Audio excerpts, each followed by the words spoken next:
जय श्री कृष्ण। भोजन जो हम करते हैं वो केवल इस दिखने वाले शरीर के लिए नहीं, क्योंकि हम बने हैं 5 कोशों से।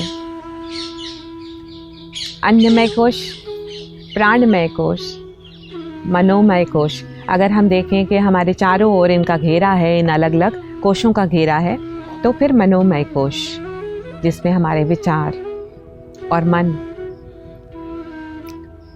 फिर आता है ज्ञान विज्ञानमय कोश और उसके बाद आनंदमय कोश। तो इन सब कोशों को ऊर्जा देने के लिए वही भोजन काम आता है। विचार भी हम कैसे लेते हैं उससे भी पोषण होता है निश्चित। पर भोजन करते समय कैसी ऊर्जा दी जा रही है बनते हुए भोजन को, जब बनाया जा रहा है तब किस तरह की ऊर्जा है, किस तरह का अन्न खाया जा रहा है, वो भी 3 प्रकार का हो जाता है, रजोगुणी, सतोगुणी और तमोगुणी।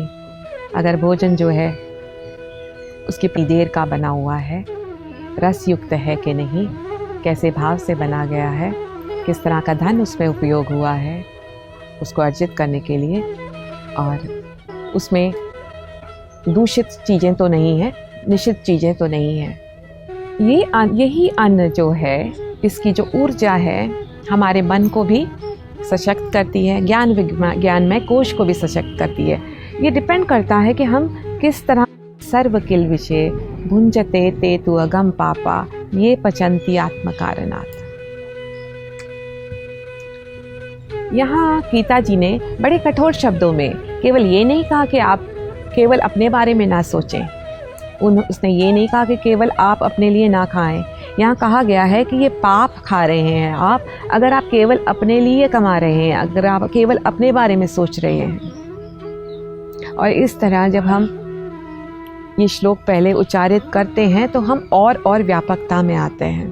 और व्यापकता में आने से लाभ ये है कि जब हम अभी किसी कार्य क्षेत्र में भी लगते हैं अगर, और केवल अपनी संकीर्ण धारणा से केवल अपने लिए अगर हम काम करते हैं, तो उसमें इतनी सफलता नहीं मिलती जितने कि आप पूरे समाज को साथ लेकर के समस्त विश्व का कल्याण सोचते हुए जब आप वही काम करते हैं, तो उसमें एक अलग तरह की ऊर्जा और अलग तरह का आपको सक्सेस मिलता है।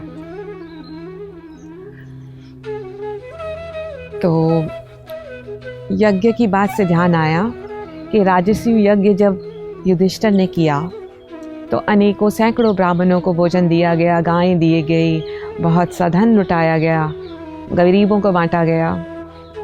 और जब वहाँ यज्ञ हो रहा था, उस यज्ञ के अवशेष में जब एक नेवला उसमें लौटता है तो उसका आधा शरीर जो है सोने का हो जाता है। अब आधा शरीर लेके वो घूम रहा है, वो भटकता है कि मुझे ये बाकी का शरीर भी अपना सोने का करना है। भटकते भटकते जगह जगह वो लौटता है जहाँ जहाँ यज्ञ हो रहे हैं, लेकिन उसका शरीर जो है सोने का नहीं हो पाया। घूमते घूमते एक गांव में गया जहाँ एक ब्राह्मण, जहाँ पे अकाल पड़ा है, और वहाँ एक ब्राह्मण अपने परिवार के साथ जो रहता है बहुत दिनों से भूखा है, और आज कहीं उसको एक अन्न जो का कुछ मिला है तो वो उसको पकाता है। और जिस तरह से हमारे यहाँ वो किया जाता है कि गाय का अंश निकाला जाता है, कुत्ते का अंश निकाला जाता है, पितरों का अंश निकाला जाता है, इस तरह से अनेक अंश निकाले जाते हैं। और तब हमारे यहाँ पहले घर के लिए रोटी बनती है। तो इस तरह से यज्ञ जो है हमारा होता ही है। तो ये ब्राह्मण यज्ञ करके फिर अपने परिवारजनों को दे करके अब आखिरी जो है पोर्शन जो है अपने लिए अन्न लेता है, और जो अभी खाने ही लगता है कि द्वार पे एक भिखारी आ जाता है। अब वो भिखारी जो है कहता है कि मैं कई हफ्तों से मैंने कुछ नहीं खाया, बहुत दुबला पतला दिख रहा है। तो ब्राह्मण जो है अपना भोजन उस भिखारी को दे देते हैं, और जैसे ही उसे देते हैं उसमें से एक किनका जो है नीचे फर्श पर गिर जाता है। ये नेवला जो है वो देख रहा था, और वहीं उसमें उसके चौखट पे वो लौटता है और उसी समय उसका जो बाकी का हिस्सा जो है वो भी सोने का हो जाता है। तो वहाँ शक्ति है, आ जाती है जब हम केवल अपने लिए नहीं दूसरों का के लिए पहले सोचते हैं। और भोजन के समय जब हम इस तरह की भावना अपने अंदर लेते हैं तो वो जो भोजन है उसी तरह के वाइब्रेशन से युक्त होता है और हमारे अन्नमय और ज्ञान विज्ञानमय कोश को उसी तरह से सशक्त करता है कि हमारी सोच वैसी बन जाती है। तो ज़रूर पढ़ें तीनों श्लोक। जय श्री कृष्ण।